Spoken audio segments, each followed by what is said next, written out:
Namaste and welcome back to my channel.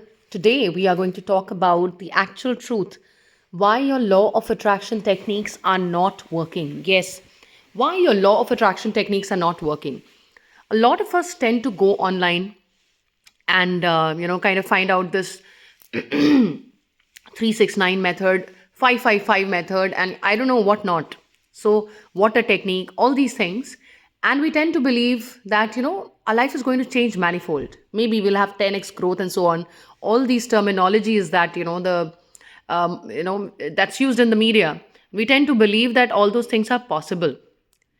While if you actually take, law of attraction very seriously and get into all the books like I have done, and all these things started from one book which I'll be sharing about much later, like towards the end, and also maybe make a separate podcast on that. And if you take courses like full-time courses, I'm not talking about a 3-day courses, I'm talking about a 6-month course or a 3-month course or something like that, then you would be able to understand why the law of attraction techniques are not working. So obviously I can explain it to you why is it not working, but it will take a longer time for it to work completely for you. And absolutely no one can actually guarantee that in certain amount of days you will have changes on all levels, right? Because obviously there are many other things at work as well, okay? The astrological chart is not useless completely, okay? Of course, a lot can be changed there, but there are some things, and there is timing at work.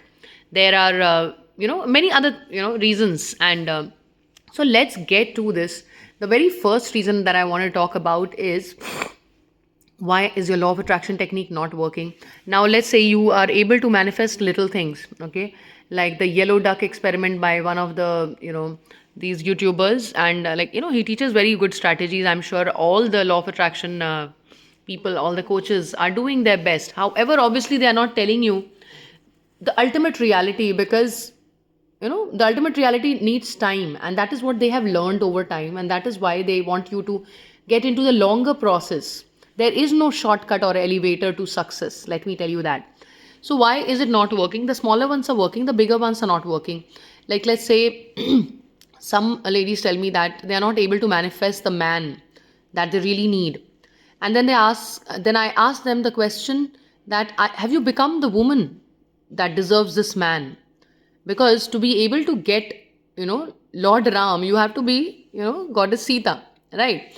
So anyways, it's not about only women, it's about men as well. Why are you not able to manifest the right kind of job? Imagine that you're wearing, it's really cold, okay, and you're wearing a lot of sweaters and jackets and all, okay, and then you have a wedding trousseau right in front of you, and you try to wear the wedding trousseau on top of it. How would it look? I'm sure some people will think, she's going crazy. What question? What kind of question is this? It would look mad, like it would not look really good, right? And maybe it will not even fit in. Maybe it does not get down to your body itself, because you're already wearing layers and layers of clothes. So the reason why it does not fit in, because you need to get rid of those layers which are already there. And that is why Einstein says something like, it requires a different mind to solve the problem that was created by a certain mind. Okay, I'm getting confused between the exact words. So if you are the one who has created a problem in your life, let's say, okay, if you have worked through a mindset which has created poverty in your life, you require a very, very different mindset. Obviously, he's not talking about another person, he's talking about a different mindset. Okay, you need to change your mindset completely. You need to go down to zero. You have to come back from negative integers to zero, and then go towards the positive integers. So you need to let go, you need to shed the unnecessary layers. Just as I told you about the wedding trousseau. The wedding trousseau is like, let's say, for women, let's imagine a very, very beautiful dress. Maybe it's a lehenga, or it's like the white gown that they wear in the Christian wedding, or anything. Okay, now in that situation you can't wear it on top of multiple layers. You'll have to get rid of the layers. So the same thing is happening. You cannot start becoming a manifesting beast, so called, another terminology used on media, unless you get rid of these layers. Now minor manifestations may happen, What I had seen in my life previously was I was able to manifest all those things which I had faith in. Okay. And consequently, those things were getting manifested very easily, but those things which I always believed that they they need, I don't think I deserve it, or oh my god, in the past things have not worked in my favor. So again, I had a kind of thing that no, this will not come true. Okay. So my own belief went against it. It could not be manifested. Okay. So please know that you need to get rid of all these limiting beliefs. It's a very, very long process. It may take you, consciously, it may take you 15 to 20 days to fight that out. And it may actually take you longer. Obviously, it becomes much easier with healing, but it may take you months. Like, even if you consciously get into it, you leave away all the other things in your life and you work on yourself, you heal yourself, you keep writing everything that is limiting you, then maybe it will be, like much easier, but yet it will be a gradual process. So you need to get rid of all those limiting beliefs, all those layers which are not needed, all those things which are stopping you from thinking. Now, how I reached to this conclusion, obviously, I've worked under many coaches.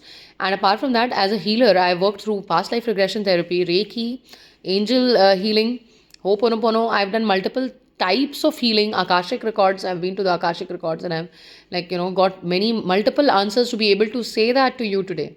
There's a lot of backward and forward movement to be able to come back to the present moment, to be able to manifest, get rid of those layers which are not required. It requires an altogether different mindset to manifest.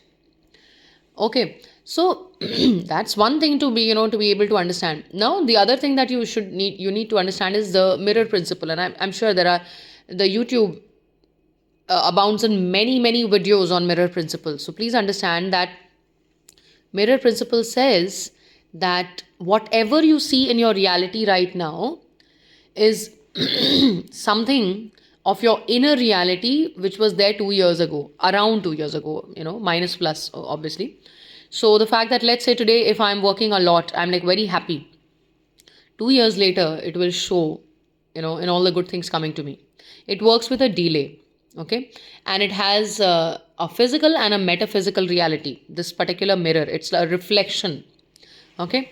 So the fact that you need to change the inside to change the outside. A lot of us, we tend to do what? We tend to be, okay, it's like, you have a lot of pimples on your face and yet you cover it with makeup. You put 5 kg makeup and then you look absolutely a different personality. Like our makeup artists are making of people today, and they don't, the brides are looking like someone else. They don't look like themselves at all. And then they think that they're doing great things. I'm sorry, I do not agree with this. But anyway, of course, it's an art also. I do understand this entire thing is an art to be able to represent someone very beautifully. But it also is, stopping you from seeing what is reality. It's also stopping you from fighting the problems. So the actual thing should have been that you should have fought all the skin issues by eating healthy, by sleeping well, by exercising, by putting the right kind of things on your skin, and drinking a lot of water perhaps, and all those things. You did not do that, and you just covered it with makeup. So that will be a temporary thing.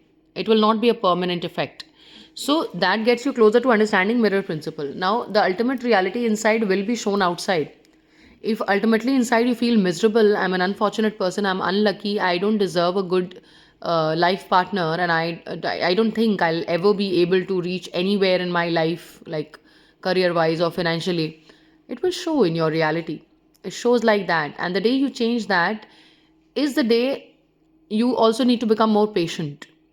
Because the day you start changing all those things, let's say you have gotten rid of all the layers and then you start manifesting, okay, it will still take at least 6 months. It may take more time, I'm sure. But it requires a lot of faith, patience, and even detachment.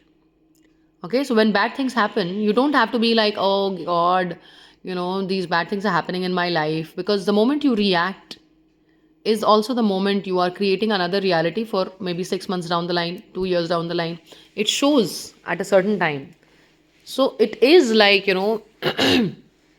what you're showing today, like the way your inner reality is today, will reflect after a few years. Okay, so be prepared, and that is what I. That is why I say, I always tell people, go for healing. Once you've gone for healing, go for vipassana. Vipassana is something that explains to you how to stay detached. Stay detached in the sense not always to respond to the present moment in the sense that, oh God, my life is like ruined. I'm nothing, and those kind of reactions. You are creating karma. So that's another thing, mirror principle. It works with a delay.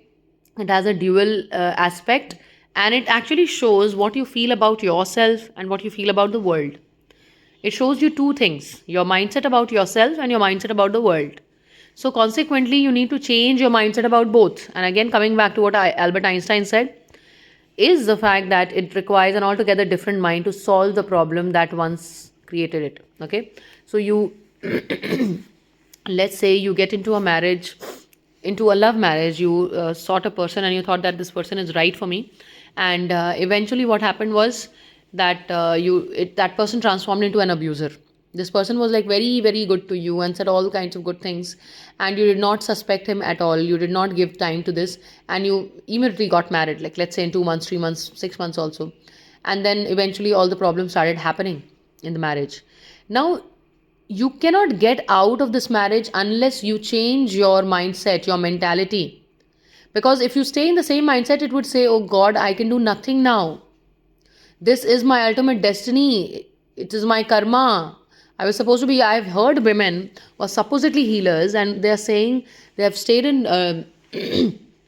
ultimate kind of abusive marriages, like the husband has tried to kill them number of times and stuff, and like beaten up them up in the sense that, to an extent that maybe their limbs broke up or something like that, they were sent to the hospital. To that great extent they had been beaten up, and yet they think that this is all karma that I have to pay. No, the day you wake up and you realize that it may be your karma, there are ways of managing your karma as well. Please know that. And that is after at least 3 to 4 years of intense healing, I'm saying. So there is always a way out. You have to have faith in God, you have to have faith in yourself, you have to have faith that maybe the world looks like this, but it's only the energy of some people who is like that. The world is an absolutely beautiful place. If there is corruption, that's created by the human mind. You don't need to fall into that trap. You don't need to hate the world for that. For heaven's sake, the sun comes out every day. Of course, in our city, for a number of days, we've not been able to see it. But the sun is coming up, every day. The moon is there doing its duty. The water, all kinds of natural things are happening at its course and providing you the same things. They are not having any kind of um, prejudice against you or a rich person. So why do you have to think that I was meant to undergo this? The day you decide to make a change, it may take time, but the change will happen. Please know that. And I'm saying all that after having some knowledge on numerology, astrology, healing, akashic records, past life regression. So there are manifold reasons, but you first take the longer route. As a healer, I've realized, as a coach, I've realized, my God, there are so many women who want all the free techniques. Now, why would I give them the free techniques? It's not like I'm not a law of attraction coach, but I have seen even with healing that women, or because I've only tended to women, I don't know about men. So, women tend to want the free techniques. Obviously, in I have so much of work to do. The free technique maximum I can tell you, like I can take out time for you 10 minutes, 15 minutes. If you're very dear to me, half an hour. Why will I give out to you something for free which requires days? Can you imagine me working with you for 20 days or 1 month or 2 months just for free? You will not do that. So why will any coach do that? You need to give out that time and that energy and that money for yourself, for no one else. There are out there so many coaches ready to train you on law of attraction, on I don't know, healing techniques, on public speaking, number of things. Whatever you want, you can gain. And I am saying that from a perspective when I did not have enough money, but I found out the way to, kind of dig that out from my own life. And I created a change in my life. Yes, it's moving ahead, it's moving very slowly, but I'll be there where I need to be. So it's the trust in yourself, and to accept that transformations, huge transformations are required. That is why your law of attraction is not working, because you're not attracted to yourself. Now, not attracted to yourself, what does that mean? Not attracted to yourself because you're attracted to outside gains. You're not attracted to yourself because you are not attracted to elevating yourself, to growing yourself. Okay. There are also many women who say that you are, they tell me that you're very inspiring, but I don't see them, making that kind of change in their life. If I've managed to inspire them, they should have also been able to, walk that path, but they don't. Number of times we are just watching people do great things and that person is great, but then we don't tend to do anything related to that, right? I've been there, that's why I'm talking about it. It's not like I'm really a great person. Everyone has that greatness inside them. It's just that whether you want to open up that box or not. That's it for today. Signing off, Arunima.